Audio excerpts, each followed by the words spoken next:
falando aqui sobre o primeiro passo, então, como agir, né? O que fazer? A primeira coisa é conversar com os pais. É muito importante essa primeira conversa com os pais para saber, porque às vezes também os pais acabaram de receber o diagnóstico, estão ainda fragilizados, eles também não têm muitas informações, então é importante esse primeiro contato para alinhar aí tudo que vai ser feito acerca da aprendizagem da criança, do seu desenvolvimento. Às vezes, a pessoa que acaba de ter o diagnóstico de TEA, ela pode estar passando por uma fase de luto, por exemplo. É claro que pessoas com TEA conseguem se desenvolver com bastante dignidade, como todas as outras, né? Como todos nós.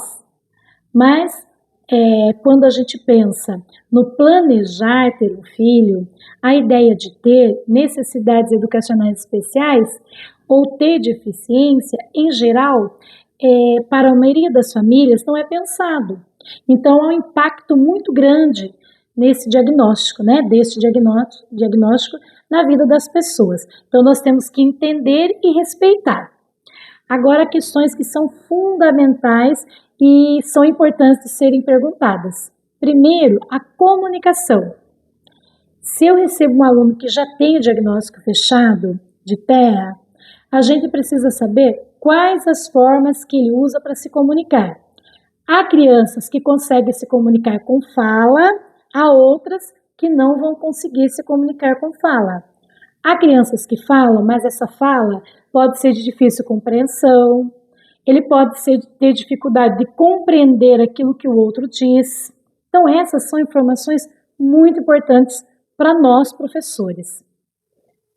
Para conseguir entender, avaliar, perguntar para os pais se essa criança ela já é atendida por outros profissionais. E também o próprio professor observar aquela criança no início, quando ele recebe aquela criança.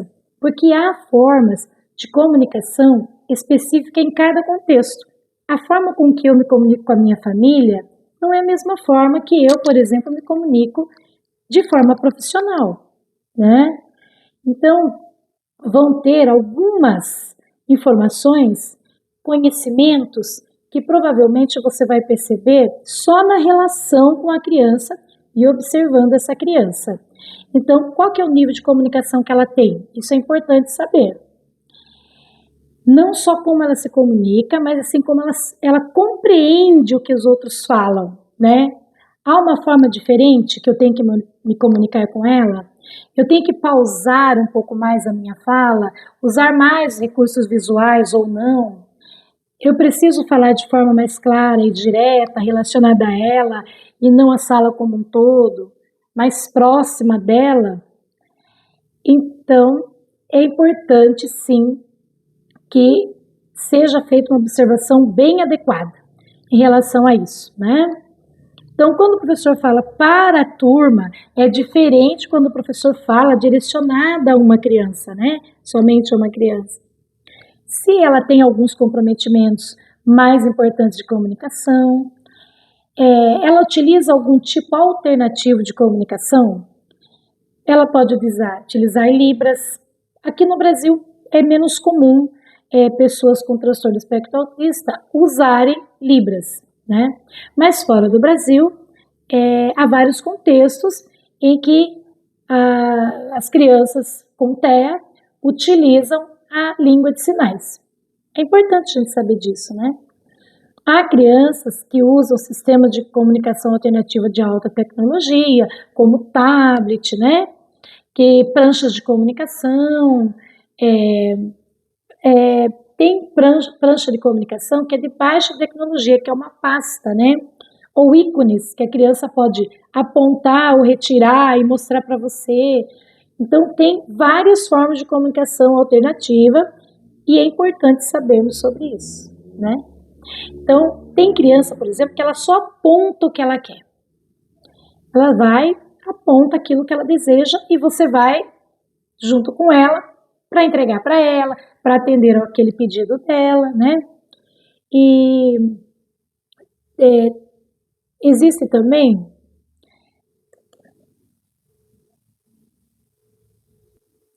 Também é importante entender um pouquinho mais se há alguma dificuldade específica na comunicação. Ele fala muito bem, mas porém, para ir ao banheiro, ele precisa ser lembrado. Ele consegue se comunicar, consegue falar que quer beber água, mas ir ao banheiro não tem, ele não dá esse indicativo.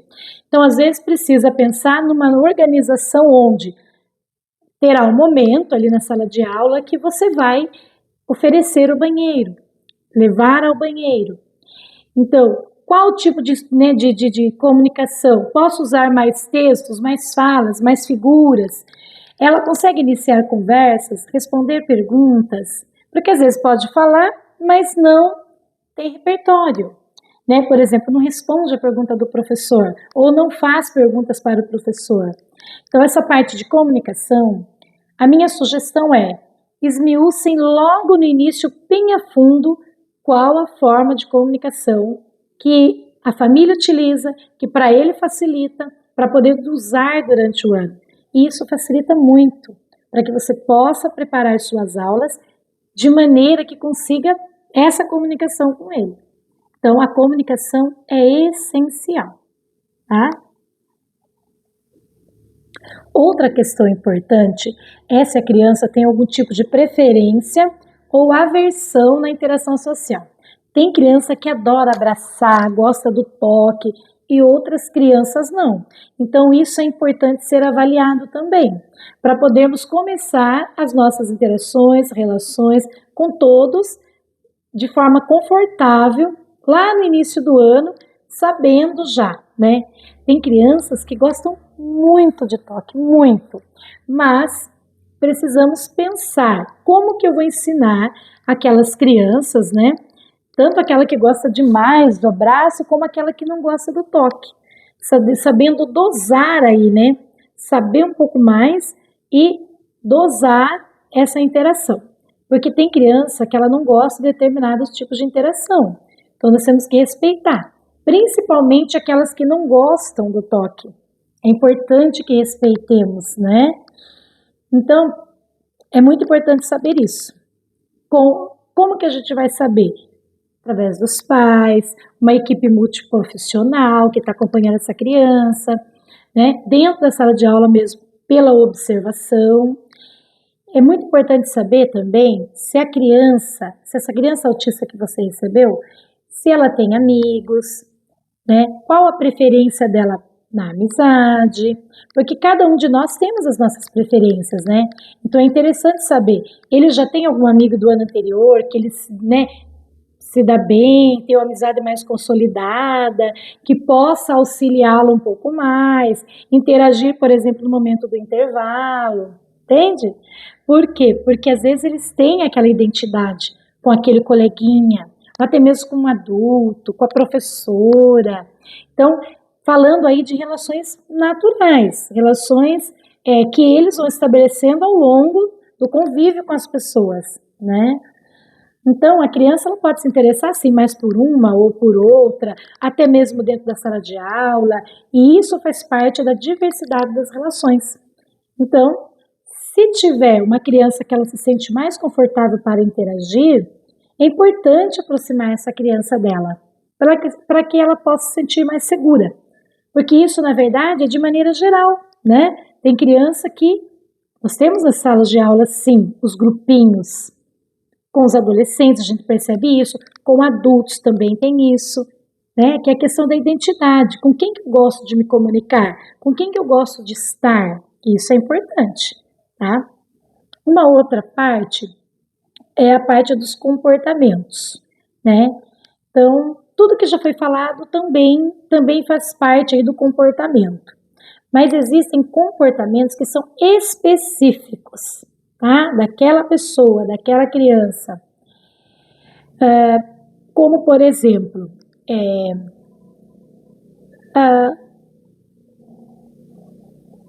um comportamento desafiador ou interferente no contexto de sala de aula.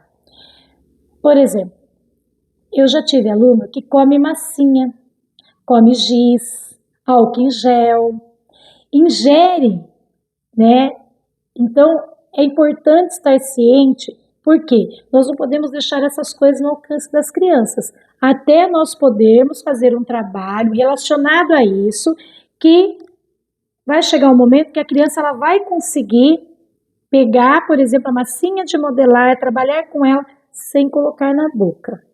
Mas enquanto isso, é importante a gente prestar atenção nisso, tá? Que é um comportamento que acontece, tá? É importante também saber se a criança já teve uma crise importante, que precisa ser, por exemplo, o professor precisa saber como fazer no momento daquela crise, né?